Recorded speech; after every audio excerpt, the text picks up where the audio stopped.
You ask Tiger to solve. This deals with linear equations with one unknown. The final result is x equals 4. Let's solve it step by step. Group all constants on the right side of the equation. Subtract 3 from both sides. Group like terms. Simplify the arithmetic.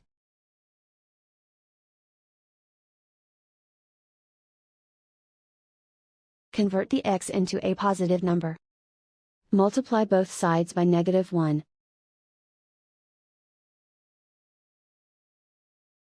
Remove the ones. Simplify the arithmetic. And so the final result is x equals 4.